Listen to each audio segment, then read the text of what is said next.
दिया है। ये मेरा कुर्ता पुलिस ने नहीं फाड़ा, ये एक एक सनातनी का, एक एक गुर्जर का कुर्ता फटा इस देश के अंदर। इसलिए इसकी रक्षा करना आपके हाथ में है। हम लोगों ने उस दिन अपील की थी, 11,000 बैठे मेरे साथ थी कलश लेकर के, काफी लोग थे। अगर जब 2004 में हमारी बेटियों के कपड़े पुलिस ने फाड़े, मैं शासन की लड़ाई लड़ रहा था सड़क पे सो करके लेट करके, इसी पुलिस को बेईमान को समाजवादी पार्टी की सरकार थी, समाजवादी पार्टी की सरकार थी, उन्हीं एसपी को थाने को तोड़ करके अपनी बेटियों को इंसाफ दिलाया था। लेकिन मुझे मालूम था, क्योंकि एक सेकंड में बताऊंगा जो षड्यंत्र हुआ है, लोग मीडिया वाले क्या क्या फैला रहे हैं, उनको भी मैं क्लियर करना चाहता हूं। अगर सच नहीं लिखोगे तो आपको भी पीढ़ियां माफ नहीं करेंगी।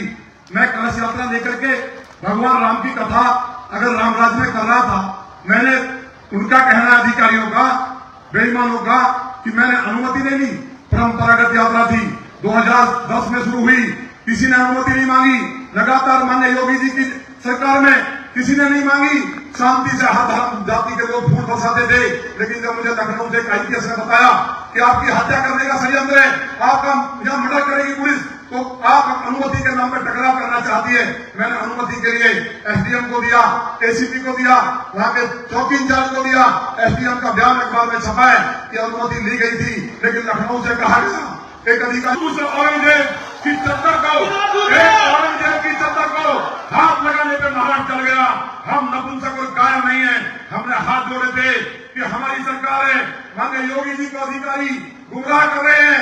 मुझे किसी ने बताया है उनके ऊपर तंत्र कर दिया किसी ने, जिसके कारण वो केवल 2 अधिकारियों की बात सुनते हैं, उनकी तंत्र 2-4 दिन में समाप्त हो जाएगी। हमने ब्राह्मणों को लगा दिया है, हम वो इंसाफ करेंगे, मुझे उम्मीद है। लेकिन माननीय केशव जी उस दिन मेरा हाथ जोड़े थे, रौनी को हम लहूलुहान करते थे। जब तैमूर रंग को हमने नहीं छोड़ा, हमारी मालम प्यारी गुजरी संग्राम सिंह फैसला ने, जब तैमूर को दुनिया नहीं रोक पाई, 6 करोड़ लोगों का कत्ल करने वाला तैमूर को, ये जो मेरी मातृ शक्ति बैठी है, इनमें बहुत सी लौनी की होंगी और बहुत सी दादी के हाथ क्षेत्र की होंगी। लेकिन आप याद करिए, आप पर्दे वाली नहीं थी, आप पर्दे वाली नहीं थी। आपने राम प्यारी गुजरी की लीडरशिप में 40,000 बेटियों ने तैमूर रंग को मार करके इसी यहां दफन कर दिया था, जिसको कोई नहीं रोक पाया। और बड़ी बात सुनिए, ये कहावत बड़ी थी जब खातून के राजाओं के साथ दिल्ली के गेट मुगलों के उखाड़े थे आपने। ये कहावत है, जब जब गुजर चढ़े दिल्ली पे, जब जब गुजर चढ़े दिल्ली पे, दिल्ली थमदार काफी थी और हम उनके गेट उखाड़ के ले गए थे। हमारी एक बहन का केवल पर्दा खींच दिया था मुगलों ने, लाल किले के अंदर घुसे मारकाट मचाई थी। इसमें एक बहुत सुंदरता समाज के सामने खड़ी है। आज मां पन्ना दहाई का जो बलिदान था, उनकी जन्म जयंती है। महाराजा जय सिंह जी जिन्होंने भयानक संघर्ष इस देश के लिए किया, उनकी भी जन्म जयंती है। मैं उनको पुष्पांजलि अर्पित करता हूं, नमन करता हूं आप सबकी तरफ से। आप याद करिए कर्नल किरोड़ी सिंह जी को, उन्होंने 1 महीने तक एक बार और दूसरी बार भी हमारे लोग सूखी रोटी खा करके लड़े हैं। इसलिए आप 5 मिनट बैठने में दिक्कत करते हैं तो हम इस विजय को प्राप्त कैसे करेंगे। आप बहुत मन से एक व्यक्ति आया है, हजारों लोग जो बाहर खड़े हैं, ये धूप हमारा कुछ नहीं बिगाड़ सकती।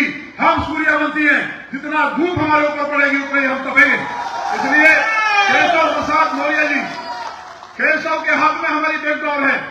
जब केशव जी ने अर्जुन का रथ चलाया तो राक्षसों का अंत किया। अब जब उत्तर प्रदेश में केशव जी ने भगवान श्री कृष्ण जी का आशीर्वाद लेकर के उनका नाम से जब चलाया, तो उत्तर प्रदेश के अंदर ऐसी सरकार जहां राम भक्तों पे गोलियां चलती थी, पाप होते थे, अत्याचार होते थे, बलात्कार होते थे, राम भक्तों को मार दिया जाता था, आतंकवादियों को रिहा किया जाता था, ऐसे राक्षसों का अंत करने का काम माननीय केशव जी ने किया है। इसलिए जोरदार तालियों से स्वागत करें। बड़े गौरव की बात है, बड़े गौरव की बात है कि आज पूरे समाज में ये गुर्जरों की राजधानी कहा जाता है गौतम बुद्ध नगर जिला। राव सिंह भाटी यहाँ के राजा रहे। राव रोशन सिंह जी ने 1857 में ये गजेटियर में दर्ज है, 40,000 हमारे लोगों का वहां बलिदान हुआ है। लेकिन अंग्रेजों को मार करके खदेड़ने का काम किया था। उस भूमि को भी मैं प्रणाम करता हूँ, राव सिंह भाटी के वंशजों को प्रणाम करता हूँ। गौरव की बात है, बंबाड़ की भूमि जहां 2 ऐसे हमारे योद्धा और राजा दिए, इस भूमि को भी प्रणाम करता हूँ।